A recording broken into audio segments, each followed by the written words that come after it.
Hello everyone, welcome digi academic solution. তো আশা করছি তোমরা সবাই ভালো আছো। তো আজকে আমরা আলোচনা করব তোমাদের সপ্তম শ্রেণী জীবন ও জীবিকা বিষয়ে ষান্মাসিক মূল্যায়ন বিষয়ক যে সিলেবাস আছে, তো সেই সিলেবাসটা নিয়ে তোমাদের কোন কোন অধ্যায় পড়তে হবে। তো তোমরা যারা নতুন আছো এবং এখন যারা এই চ্যানেলটিকে সাবস্ক্রাইব করনি, দ্রুত সাবস্ক্রাইব করে নাও, কারণ হচ্ছে তোমরা বিজ্ঞান, ইংরেজি আর প্রকৃতি সব কিছু সমাধান সপ্তম শ্রেণীর ষান্মাসিক মূল্যায়ন সমাধানগুলো তোমরা জুলাই মাসে আগেই পেয়ে যাবে। তো চলো আমরা দেখি তোমাদের কী কী সিলেবাস আছে। তো দেখো, ওই যে অভিজ্ঞতা একে তোমাদের কোন কোন বিষয়ে বসতে হবে। কাজের মাঝে আনন্দ, এখানে তোমার এই পারিবারিক বাসের ধারণাটি স্পষ্টভাবে উপস্থাপন পৃষ্ঠা 8 থেকে 9। তারপরে দলগত কাজের অংশ হিসেবে এটা আমি আর পারিবারিক বাজেট পরিকল্পনা প্রণয়ন পৃষ্ঠা 9 থেকে 10। তারপরে বাজেট প্রণয়ন পৃষ্ঠা 10 থেকে 11 এবং খাতায় রেকর্ড সংগ্রহ। তারপরে দুর্বলতা নির্ণয় 12 থেকে 13 পৃষ্ঠায়, এগুলো তোমার পড়তে হবে। এরপরে দেখো কী আছে, আর্থিক কাজ চিহ্নিত করা। এখানে তোমার যে পৃষ্ঠা 17 এর প্রশ্ন 2, তারপরে 1.6 অনুসারে পারিবারিক আর্থিক সংসার যে সাশ্রয় করে সেগুলো পারিবারিক কাজগুলো শক্ত করা। তারপরে পারিবারিক আর্থিক কাজে সহযোগিতার পরিকল্পনা প্রণয়ন, এগুলো তোমার করতে হবে।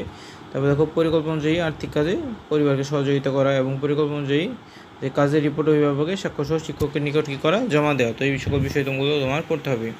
এরপরে দেখো কী আছে, তোমার পেশার রূপবদল। এখান থেকে তোমার কোন কোন বিষয় পড়তে হবে দেখো। এখানে তোমার যে স্থানীয় পেশাজীবীদের তালিকা, তারপর আর্থিক খাত অনুযায়ী তোমার স্থানীয়, তারপরে দেশীয় পেশাসমূহের অন্তর্ভুক্ত করা, তারপরে তোমার স্থানীয় বিভিন্ন খাত পেশা ও কাজের পরিবর্তন ধারা খুঁজে বের করা, তারপরে দেশীয় শ্রমবাজারের পরিবর্তনের ধারা বিশ্লেষণ করা।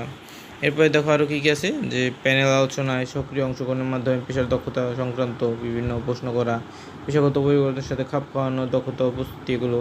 তারপরে তোমার কেস অনুযায়ী ভবিষ্যৎ কেরিয়ার গঠনের প্রয়োজনীয়তা শনাক্ত, এই সকল বিষয় তোমার পড়তে হবে। তো এরপরে তোমার তৃতীয় অধ্যায় দেখো কোন কোন বিষয় পড়তে হবে। তৃতীয় অধ্যায় নাম হচ্ছে আগামী স্বপ্ন।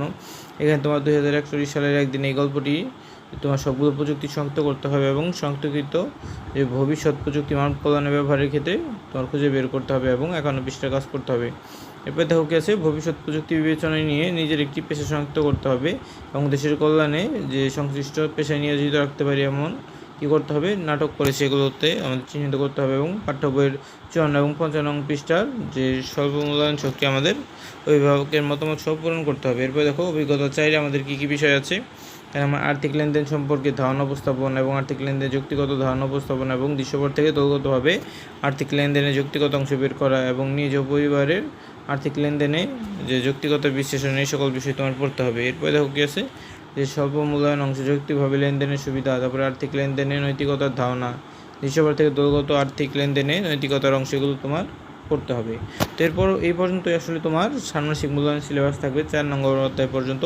এরপরে দেখো যে 5 নম্বর অধ্যায়ে যে সকল বিষয়বস্তু আছে এগুলো তোমরা দাগিয়ে রাখতে পারো। 5 নম্বর অধ্যায় থেকে তোমাদের বার্ষিক পরীক্ষার সিলেবাস, 5 নম্বর অধ্যায় থেকে হচ্ছে তোমাদের বার্ষিক পরীক্ষার সিলেবাস। এগুলো তো বর্তমানে লাগবে, এগুলো বার্ষিক পরীক্ষার সময় লাগবে। এগুলো তোমরা 5-6 পৃষ্ঠায় কী কী বিষয় আছে এগুলো তোমরা যে এখান থেকে দেখে দেখে ভিডিওটা পজ করে নিয়ে দাগিয়ে রাখতে পারো। এই দেখো 7 নম্বর চ্যাপ্টারে আবার কী কী আছে তোমার কুকিং চ্যাপ্টারে। তারপরে 8 নম্বর চ্যাপ্টার হচ্ছে কেয়ার গিভিং, অর্থাৎ এখানে পরিবার সদস্যদের কীভাবে পরিচর্যা করতে হয় সেগুলো নিয়ে। তারপর 9 নম্বর চ্যাপ্টার, এটা তোমার বার্ষিক পরীক্ষায় থাকবে। তো আশা করছি বুঝতে পেরেছো তোমাদের কোন কোন বিষয় পড়তে হবে। তো আজকে পর্যন্তই। তো এই ভিডিওটি ভালো লেগে থাকলে অবশ্যই ভিডিওতে লাইক এবং চ্যানেলটিকে সাবস্ক্রাইব করতে ভুলবে না। তো সবাইকে ধন্যবাদ জানিয়ে আজকে এখানেই শেষ করছি।